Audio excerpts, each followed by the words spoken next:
यानंतरची बातमी आहे ती म्हणजे एका मोठ्या राजकीय गौप्यस्फोटाच्या संदर्भातली।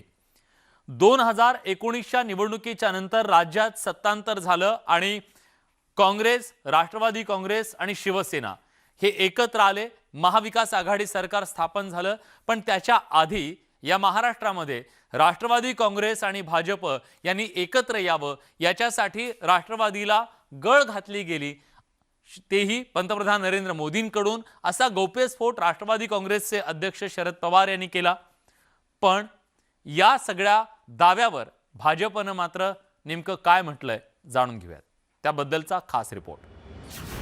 शरद पवारांचा मोठा गौप्यस्फोट, भाजप राष्ट्रवादी एकत्र येण्याबाबत झालेली चर्चा, भाजपचा प्रस्ताव फेटाळल्याची पवारांची माहिती, 2019 मधील पडद्यामागच्या घडामोडी उघड।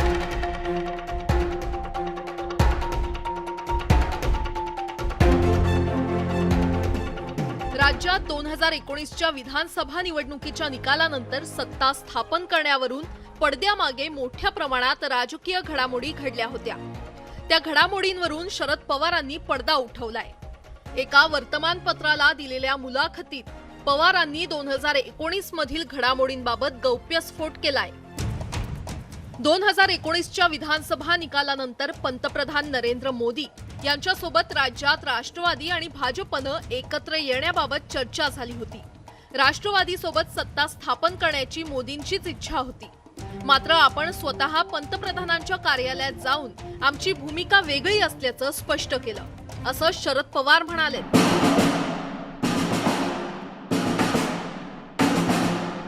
त्याचवेळी भाजपसोबत सरकार स्थापन करण्यासाठी अजित पवारांना आपण पाठवलं नव्हतं, असंही पवार म्हणाले। जर आपण अजित पवारांना तिथे पाठवलं असतं तर त्यांनी अर्धवट काम केलं नसतं, असंही पवार म्हणाले।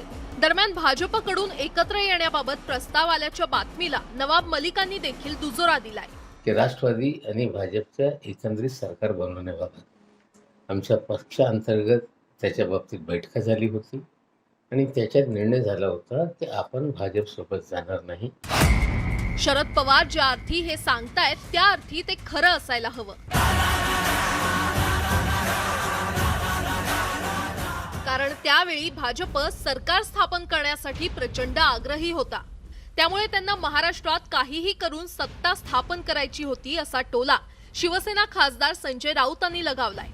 काही करून महाराष्ट्रात त्यांना सत्ता स्थापन करायचीच होती आणि मग ह्याच्याशी बोला त्यांच्याशी बोला, हे पोडा अजित पवारांना गाठा, आमच्या लोकांना गाठा, हा त्यांचा एक फार मोठा उपक्रम त्या काळात सुरू होता। शरद पवारांना आणि त्यांच्या पक्षाला ऑफर होती अशा प्रकारे, आणि ते कुठून काय बोलणी चालू याविषयी मलाही माहिती आहे आणि त्या संदर्भात तेही आमच्याशी बोलले होते।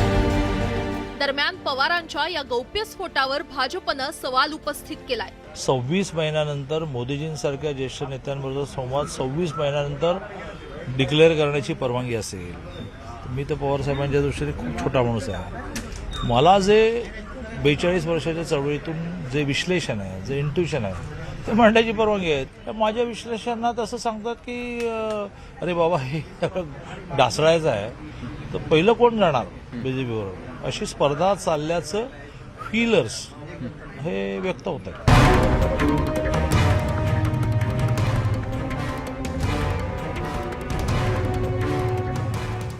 दरम्यान फडणवीसांसोबत झालेल्या पहाटेच्या शपथविधीवर बोलणं अजित पवारांनी टाळलंय। मला त्याच्याबद्दल काही बोलायचं नाही। एक मिनिट, मी सुरुवातीलाच सांगितलेलं आहे त्याबद्दल मला काही बोलायचं नाही। ज्यावेळेस मला वाटेल त्यावेळेस मी बोलीन, तो माझा अधिकार आहे।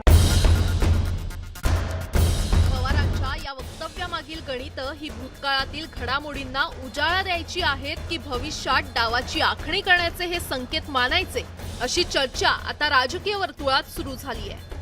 Bureau report, news 18 Lokmat.